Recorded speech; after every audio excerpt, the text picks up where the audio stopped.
Ini pernah direncanakan oleh suami istri di masa lalu, dituliskan di dalam kitab yang sangat populer. Persoalannya, begitu ibunya mengandung, istrinya mengandung, lahir anaknya usia 2 tahun. Maaf, mereka punya rencana, anak ini insya Allah kita akan didik jadi lebih baik, keluarga kita lebih baik, anak ini akan jadi ulama. Qadarullah usia 2 tahun ayahnya meninggal. Ini kisah nyata.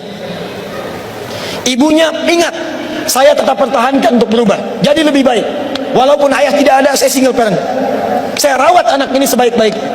Usia 4 tahun anak ini, maaf ya, terkena penyakit buta permanen. Hijrah tidak akan sepi dengan ujian.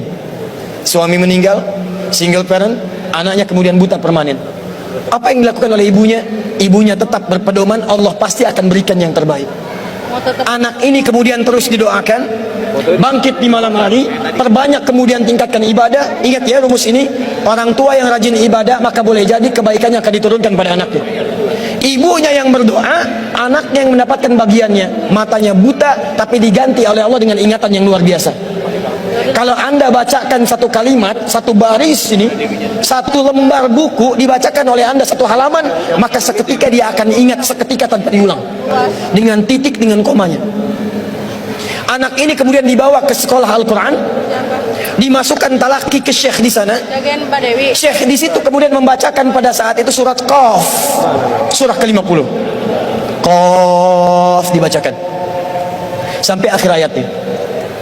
Anak ini anak yang paling kecil teman-teman, mata buta, nggak bisa ngelihat. Teman-temannya berada di atasnya usianya, ada yang 6 tahun, 7 tahun, dia 4 tahun. Begitu selesai membacakan, kata syekhnya, lihat kalimatnya, man hafidha ala zahri qalbi, siapa yang hafal apa yang tadi saya bacakan, hafalan di dalam kepalanya, bukan di luar kepala. Hafal di luar kepala masih belum hafal. Kata syekhnya, hafal di dalam kepalanya. Tiba-tiba saat semuanya diam menyimpan tangannya begini, anak yang buta tadi mengangkat tangannya mengatakan, hafidhu ala zahri qalbi, saya sudah hafal. Syekhnya penasaran, kata syekhnya, bagaimana? Diambil anaknya ke depan, diminta baca. Masya Allah, bacaannya bukan hanya hafal, makhrajnya, sifat hurufnya, tajwidnya, semua mirip dengan syekhnya. Kata syekhnya, minal an tadrusul hadis, dari sejak sekarang ananda mesti belajar hadis, karena Quran itu dijamin kemudahannya, hadis yang tidak ada jaminan.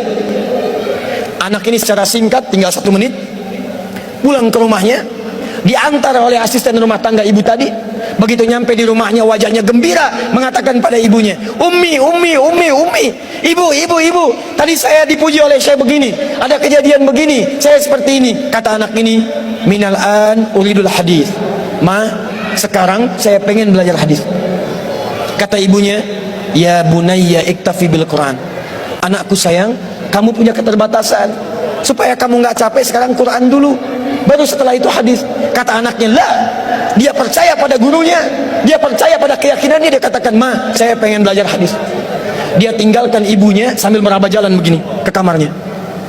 Perhatikan baik-baik. Begitu ibunya melihat, ingat kemudian dengan suaminya, ingat tentang rencana mereka, ingat tentang mereka punya rencana masuk surga bersama-sama. Teman-teman, ibunya langsung masuk ke dalam kamar, dia bentangkan sajadahnya di mihrabnya, dia salat 2 rakaat, dia bermohon kepada Allah.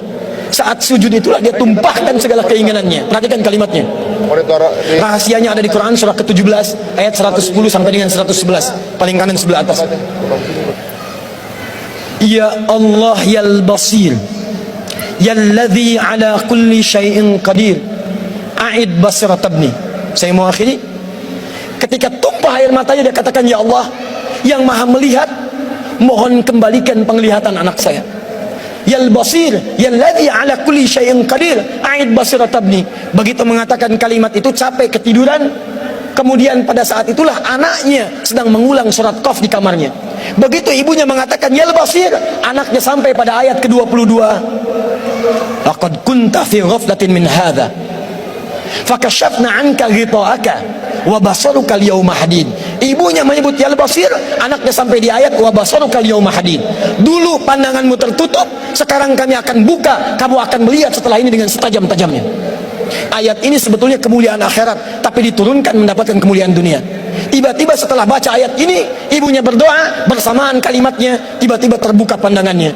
anak ini bisa melihat kembali. Saking kagetnya dia lompat, dia kejar ibunya. Ummi laqad ra'ait. Ma, saya bisa lihat lagi. Ma, saya bisa lihat lagi. Ibunya kaget kemudian terbangun. Dia peluk anaknya, dia katakan, "Nah, mungkin kamu melihat bukan dengan hatimu. Kamu melihat bukan dengan matamu. Rubbama ra'aita biqalbik, laisa bi'ainik." Mungkin bukan matamu tapi hatimu. Waktu habis. Kisah belum selesai. Tinggal 1 menit. Boleh 1 menit? Lihat sini. Kata anaknya, "Mah, saya melihat dengan mata saya.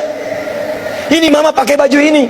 Di sekitar kita ada benda-benda ini." Allahu Akbar. Ibunya kemudian yakin anak itu bisa melihat. Dipeluklah anaknya. Keduanya kemudian menangis. Dan ibunya sejak saat itu yakin bahwa anak ini punya kemuliaan besar di masa depan. Maka disekolahkanlah kemudian tempat-tempat terbaik. Belajar hadis terbaik. Diingat segalanya. Cepat luar biasa. Anak ini kemudian dikenal dengan luar biasa di masa depan. Nama anak ini adalah Muhammad. Bapaknya yang meninggal namanya Ismail. Kakeknya namanya Ibrahim. Kakek buyutnya Al-Mughirah, eyang buyutnya Al-Bardizbah. Tinggal di kecamatan Ju'fah, di Kabupaten Bukhara, Provinsi Khorasan, negara Uzbekistan sekarang.